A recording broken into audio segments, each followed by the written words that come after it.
नमस्कार, मैं हूं करमवीर और आप देख रहे हैं देश और दुनिया। हमारे साथ है वरिष्ठ पत्रकार फ्लोर जी सर। सर बहुत बहुत स्वागत है। नमस्कार सर, चार लाइनें हैं जी। कि तुम्हारे दूर जाने का, तुम्हारे लौट आने का असर कम हो गया है अब। तुम्हारे दूर जाने का, तुम्हारे लौट आने का असर कम हो गया है अब, हमें यूं ही सताने का। नहीं सोती हैं ये आंखें, न कोई ख्वाब बुनती हैं, नहीं अब शौक है हमको रेत के घर बनाने वाह का। वाह, बहुत उम्दा लिखा आपने, सही जी बात सर, है। शुक्रिया सर। इतवार को, जी। पिछले वाले इतवार को मोदी जी का एक जन्मदिन था। उसके 48 घंटे पहले अरुणाचल प्रदेश है सर, हमारे देश में नॉर्थ ईस्ट में, जहाँ सूर्य सबसे पहले उदय होता है, इसीलिए उसका नाम अरुणाचल प्रदेश है।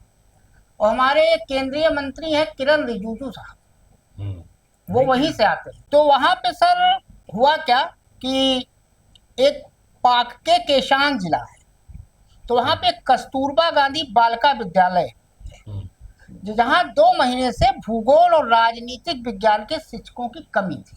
गौर से सुनिएगा आप। राजनीति विज्ञान से ही हमारे नॉन बायोलॉजिकल प्रधानमंत्री नरेंद्र दामोदर दास मोदी जी एमए की डिग्री रखते हैं गुजरात विश्वविद्यालय अहमदाबाद की, जो दिखाई नहीं जा सकती, 7 तालों के पीछे है, कोर्ट ने भी रोक लगा रखी। उसी डिग्री का टीचर और भूगोल का टीचर कस्तूरबा गांधी बालिका विद्यालय में 2 महीने से नहीं था। तो सर 90 लड़कियां, जब मोदी जी अपने जन्मदिन से महज 48 घंटे पहले रात को चद्दर तान के घी पीकर सो रहे थे, तब उन 90 छात्राओं ने अपने गांव से पैदल मार्च शुरू किया और जिला मुख्यालय तक वो गईं। और ये लड़कियां कक्षा 11 और 12 की हैं और उनके गांव का नाम है न्यायगनुआ। गांव से मार्च शुरू किया और दूसरे दिन सुबह लेम्मी पहुंची। लेम्मी जिला मुख्यालय था उनका। छात्राओं ने वहां के जिलाधिकारी के घर के सामने जैसे वो पहुंची तो जिलाधिकारी हतप्रत हो गए। अरे ये क्या हो गया, 90 लड़कियां इतनी दूर से पैदल चल के, 65 किलोमीटर से। तो deputy director of school education Deepak Tayeng ने कहा कि छात्राओं ने बिना बताए मार्च किया, लेकिन अब भर्ती की प्रक्रिया चल रही है और इस मार्च के बाद शिक्षा विभाग ने तुरंत कार्रवाई की और शिक्षकों की भर्ती को मंजूरी दे दी। और पता सबको था ये।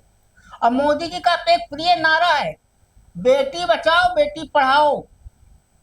उनको अभी उनकी माता जी के बारे में किसी ने कुछ, सरफिरा एक था, उसने कह दिया था, उस पर खूब रोए थे। क्या कहेंगे सर? अब एक और पढ़ दीजिए जिसमें हाँ, छात्राओं ने एक प्रधानाचार्य जो बहुत बदतमीजी से बात करता इसी तरह मध्य प्रदेश के बड़वानी जिले में भी 9 किलोमीटर मेरी माता शासकीय उच्चतर माध्यमिक विद्यालय के विद्यार्थियों ने भी ऐसे कमाल किया। बुधवार को दोपहर बच्चों ने प्राचार्य साधना पाटीदार और 3 शिक्षकों के खिलाफ विरोध जताते हुए 35 किलोमीटर दूर जिला मुख्यालय तक पैदल मार्च शुरू किया अपनी शिकायत को लेकर। हाँ, विद्यार्थियों का कहना था कि वे प्राचार्य की मनमानी और अभद्र व्यवहार से परेशान हैं। उनकी शिकायत कलेक्टर से करना चाहते हैं।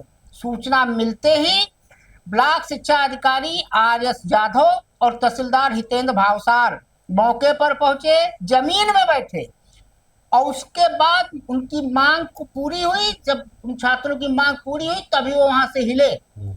ये सर नेपाल में जो जेएनजी का प्रदर्शन हुआ, उसके बाद ईरान जैसे कट्टर मुस्लिम देश को भी झुकना पड़ा। फ्रांस आप ले लीजिए, इंग्लैंड लीजिए, देश दुनिया के कई देशों में चल रहा है। भारत में अभी राहुल गांधी ने कहा था, उस पर निशिकांत दुबे अपना अलग राग लाप रहे हैं। क्या कहेंगे इन दोनों मामलों को देखकर? और किसी मेन स्ट्रीम मीडिया में दोनों मामले नहीं आए।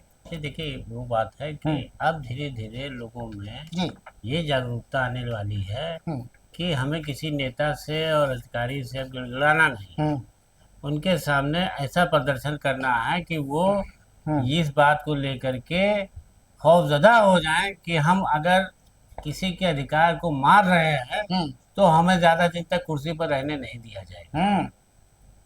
ये आप देख लिए कई देशों में ये चीज हो चुकी है। ओली उसके साक्षात उदाहरण है। नेपाल में, श्रीलंका में और आपके ये इंग्लैंड में हुआ है और बांग्लादेश में हुआ। हर जगह ये जो चल रही थी कि बस जो दे दिया गया, पढ़ो नहीं है तो कोई और टीचर पढ़ा देगा, तो छात्रों ने प्रण कर लिया कि हम 65 किलोमीटर तक बगैर और वो किसी भी ऐलान के, रात में बगैर छात्राएं। कोई मीडिया को बताया, बगैर कहीं कुछ हो, देखिए ये उन्होंने समझा और उन पर ये देखिए पूरी दुनिया में असर होने लगा इस बात का, हाँ कि मांग करना है तो खुद टूट पड़ो, हाँ, कूद खुद पड़ो मैदान में, अपना हक छीनना पड़ेगा, छीनना लड़ना पड़ेगा। पड़ेगा। तो ये जो 90 छात्राएं थी, जी, इन्होंने भूगोल के और राजनीतिक राजनीति विज्ञान हाँ। के टीचर न होने से हम्म, अपनी पढ़ाई को प्रभावित होते देख करके 65 किलोमीटर चुपचाप जाकर सारी रात चली हैं, हाँ सारी रात चली हैं, तब जाके डिस्ट्रिक्ट हेडक्वार्टर पहुंची, जिला पहुंची, मुख्यालय। हाँ लम्मी। और जैसे ही प्रशासन को पता चला, वो समझ गया कि अब ज्यादा देर कुर्सी बचेगी नहीं,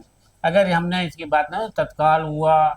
ऐसे ही पर जो शिक्षक वो मध्य प्रदेश वाला। प्रधानाचार्य को लेकर के था कि हम्म, जो छात्राएं चली गई वहां पर कि ये गाली देती है और 1250 रुपया फीस लेती है और उसकी रसीद नहीं देती है, कोई कुछ कहता है तो कहता है हाँ नेतागिरी न करो, निकाल दिया जाएगा। हाँ।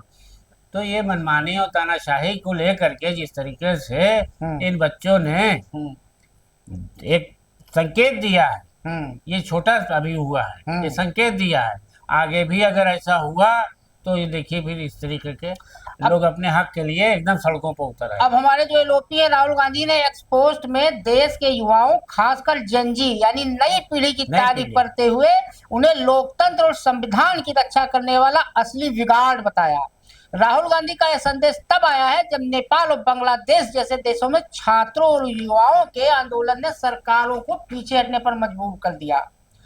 अफसर वहीं निशिकांत दुबे अपना अलग डफली तो देखिए आरोप सवाल ये है कि आज युवा पीढ़ी को, अब वो कह रहे हैं जेनजी परिवारवाद के खिलाफ है, वो पंडित नेहरू, इंदिरा गांधी, राजीव गांधी, अरे वो सोनिया तो गांधी, पता नहीं क्या क्या। तो जब देखिए यही तो मैं कह रहा हूँ हाँ कि अब देखिए कि राहुल गांधी ने भी इशारा दिया कि अब युवा पीढ़ी जो इतनी परेशान चल रही है, वोट नहीं दे पा रही है, नौकरी नहीं मिल पा रही है, सही से शिक्षा नहीं मिल पा रही, भारी फीस है, महंगाई है, आने जाने की असुविधा है, कहीं पढ़ाई के लिए दूर दराज जा नहीं सकते, मजबूर हैं। तो अब नौकरी उन्होंने, नहीं है, हाँ अब बेरोजगारी उन्होंने है। जागरूक करना शुरू किया है, तो ये देखा कि कहाँ कहीं वाकई में लड़के सड़क पर आ जाए, हाँ तो अब शुरू कर दिया उन्होंने फिर अब घुमाया निशिकांत दुबे ने। नेहरू खानदान की पुराण शुरू कर दी गाना हाँ, गाना। अब वो जो है वो नेहरू जी और वो इंदिरा जी को झेला, राजीव गांधी को झेला, सोनिया गांधी को, अब राहुल गांधी को क्यों झेलें? अब ये सब कौन सी बात है भाई? अरे तुम उनका हक दो ना यार, अब जो कह रहे हैं निशिकांत तुम हाँ दुबे, उनके हक के रास्ते में क्यों आ रहे हो? हाँ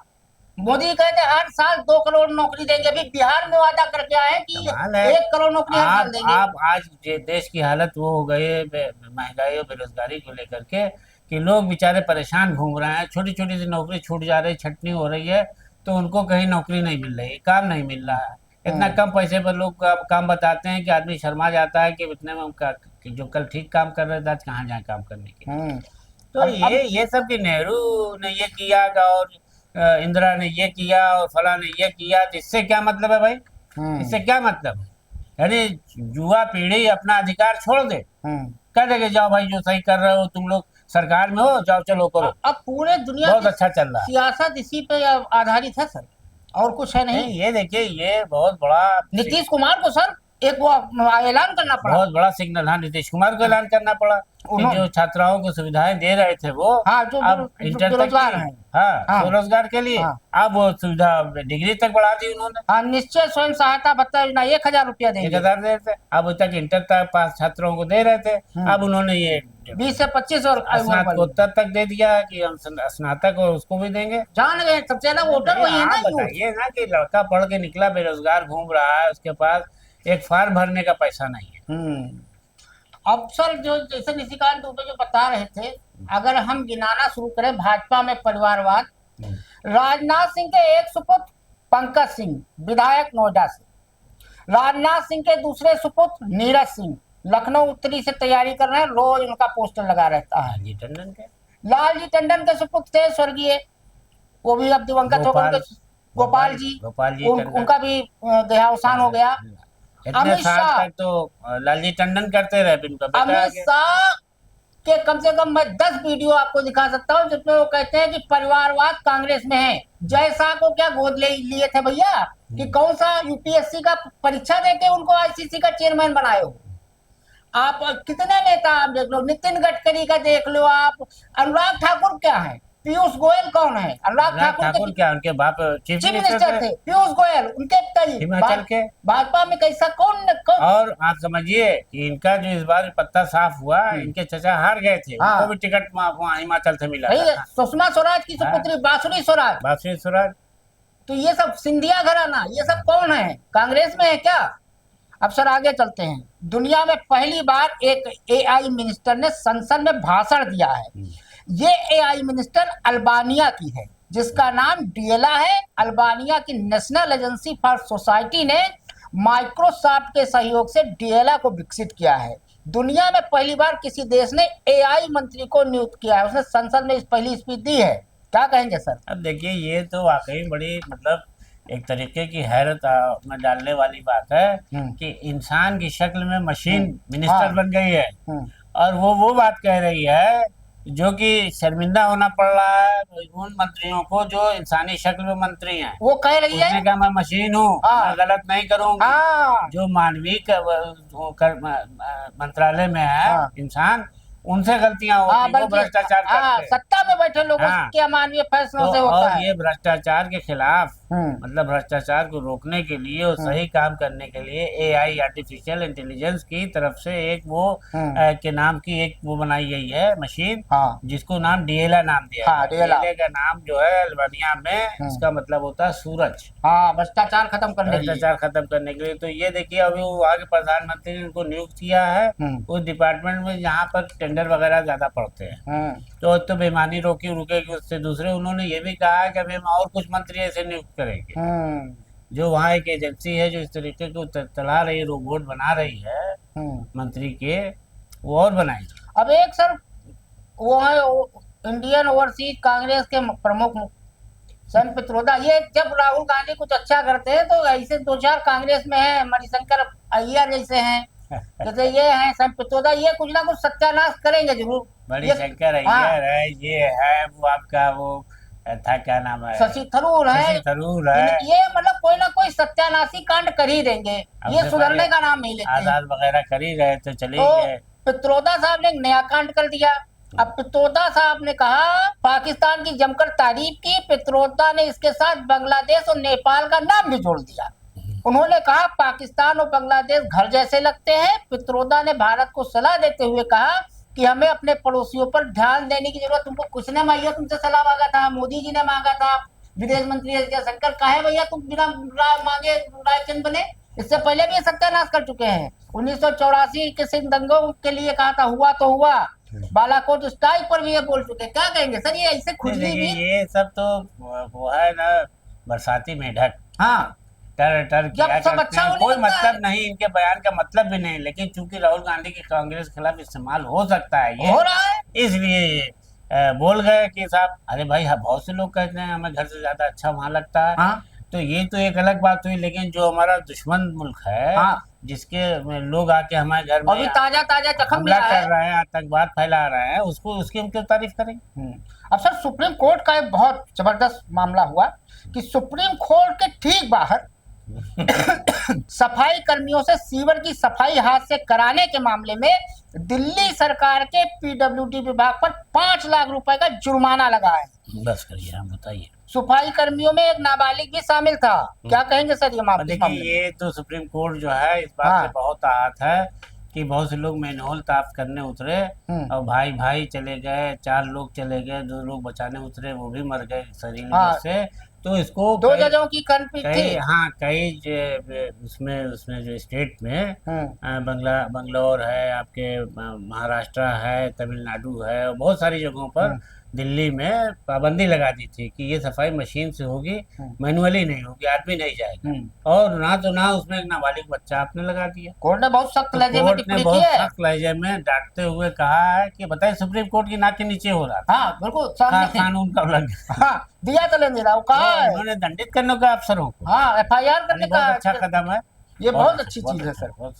अब सर JKLF के एक अलगाववादी नेता यासीन मलिक, उन्होंने दिल्ली हाई कोर्ट में एफिडेविट देकर अपने ऊपर लगे कश्मीरी पंडितों की हत्या और गैंग की साजिश रचने के आरोपों को खारिज किया। इसके साथ बड़ा इंटरेस्टिंग चीज है सर, वो बड़ा मजेदार है अब वो उम्र कैद की सजा पा चुके अलगाववादी नेता ने पूर्व प्रधानमंत्रियों चंद्रशेखर सिंह, नरसिम्हा राव, अटल बिहारी वाजपेयी और मनमोहन सिंह की सरकारों में हुई बातचीत का भी जिक्र किया। और इंटरेस्टिंग चीज है, वो आरएसएस के नेताओं से भी वो कई बार लंबी बातचीत कर चुके हैं। इसके अलावा दो शंकराचार्यों से भी श्रीनगर स्थित उनके घर पे उनका दौरा हो चुका है। ये सब कहा है। अब उसको भाजपा भुना रही है कि मनमोहन सिंह के टाइम में ये हुआ था, मनमोहन सिंह के टाइम में। अरे तो भैया, इससे पहले चंद्रशेखर और नरसिम्हा राव और अटल बिहारी वाजपेयी जी तो मिले, आरएसएस के लोगों से भी मिले। क्या कहेंगे सर? देखिए, अगर यासीन मलिक में कसूर होते तो उनको आजीवन कारावास क्यों होता है, इतनी लंबी सजा क्यों होती? सबूत उनके खिलाफ थे ना। हाँ, अब वो लाख सफाई दें, कोर्ट में क्यों नहीं सफाई दी? हाँ, वो कह रहे हैं कि हमारे खिलाफ जो है ये सब खारिज किया गया। क्यों खारिज किया से बता रहे हैं, सीधा संवाद। और ये लोग डाउटफुल कैरेक्टर तो वही करते थे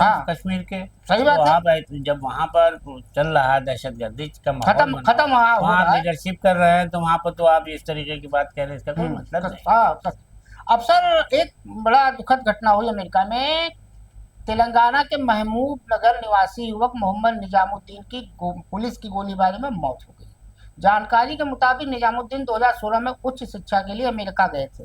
उन्होंने फ्लोरिडा यूनिवर्सिटी से एमएस की डिग्री पूरी की और बाद में एक कंपनी में नौकरी कर रहे थे। 6 महीने पहले उनकी नौकरी का अनुबंध समाप्त हो गया था, जिसके बाद वे अपने कुछ दोस्तों के साथ एक कमरे में रह रहे थे। क्या कहेंगे सर? ये देखिए, आजकल अमेरिका में बहुत भारतीय मारे जा रहे हैं। नस्ल भेदभाव, रंग भेदभाव ज्यादा शुरू हो गया है। शुरू हुआ। ट्रम्प के क्लासमेट के रह रहे थे, उन सबों को ने इनको जो है गैर अंग्रेज समझ करके, मतलब अपने देश का मतलब न होने के लिए सताना शुरू किया। उसमें झगड़ा हुआ, झगड़ा बहुत ज्यादा फैल गया, तो पुलिस बुलाई गई, तो पुलिस को फायरिंग करनी पड़ी और उसी की फायरिंग में ये महबूब मर गया।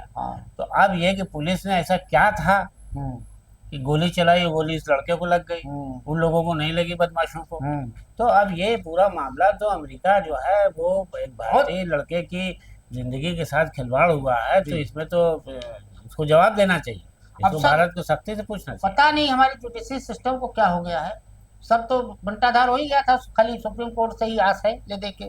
अब सुप्रीम कोर्ट में दिल्ली दंगों के अभियुक्त उमर खालिद, सरजिल इमाम, मीरान हैदर, गुलफिसा फातिमा और शिफाउर रहमान की ओर से जमानत की मांग वाली याचिकाओं पर सुनवाई 20 सितंबर तक के लिए फिर टाल दी। ये सर टालम टाल चल रहा है इतने सालों से, खाली इन्हीं के लिए है टालना सुनवाई। और वैसे अभी आप जाइए सुप्रीम कोर्ट तो कहते हैं कि बेल जो है वो जेल अपराध है। अभी कल ही मामले में कहा कि कोई सही से सबूत नहीं दिया। हाँ, उसी दिल्ली दंगे में अभी इनकी चार्जशीट भी लगी और जेल में पड़े हुए। 17 लोग को छोड़ा है 22 जन। क्या कहेंगे सर इस पे? नहीं, देखिए, ये तो हमको कहीं न कहीं से लगता है कि इन लोगों को जमानत नहीं दी जानी है। 2 सितंबर को खारिज की थी। बहुत बड़ा दबाव है। क्योंकि कुछ दिन फाइल आई तो कहने लगे देर से मिली।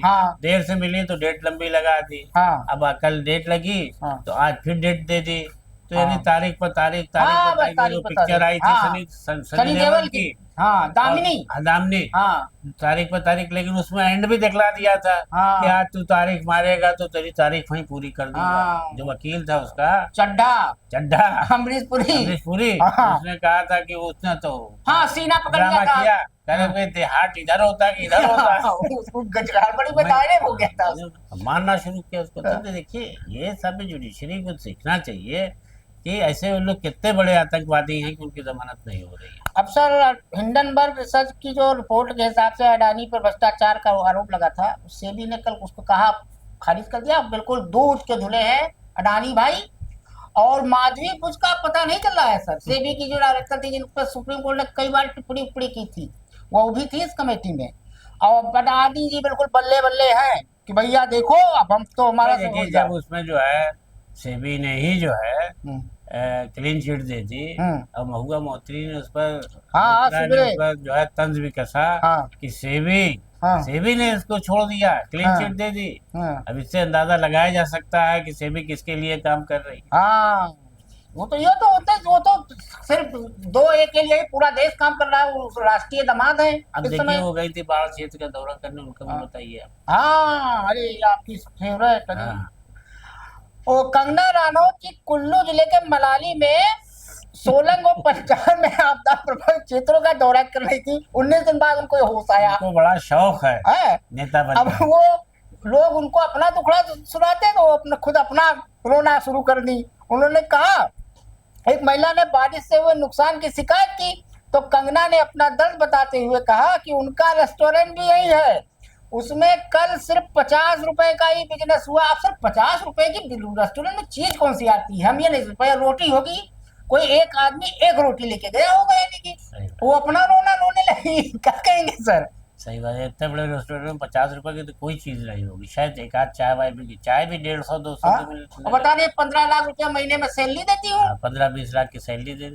और मैं सिंगल वुमन हूँ। बीजेपी लीडर है, आप चुनाव लड़ी है लोकसभा का, और जब मेरा दर्द समझिए। महिला ने अपना दर्द बयान शुरू किया कि ऐसे बादल फटा, ऐसे ही हुआ, मेरा सब तबाह हो गया, तो फौरन खुद रोने लगी। हाँ, कहीं मेरा दर्द समझिए। आप मेरा दर्द देखिए, मैं भी सिंगल हूँ, मैं भी एक लड़की हूँ, सिंगल हूँ, मेरे पास कुछ नहीं है, मेरा क्या रेस्टोरेंट था वो सब तबाह हो गया।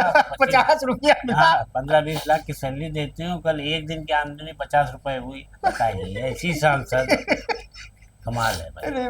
बीजेपी में भी ऐसे ऐसे यही थी, ये बताई थी 2014 के बाद देश आजाद हुआ है। अब चलते चलते सर, मुख्तार अंसारी के बेटे उमर अंसारी को हाई कोर्ट से जमानत मिल गई है। फर्जी हस्ताक्षर वाला मामला था, उन्होंने अपनी मदर का कर लिया था। अब चलते चलते भैया बस 2 लाइन है कि हाथ थामा और उसे गले से लगाया, कि हाथ थामा और उसे गले से लगाया। इतना काफी है या पूरा ख्वाब सुनाओ? क्या बात है। आज के लिए इतना ही, धन्यवाद।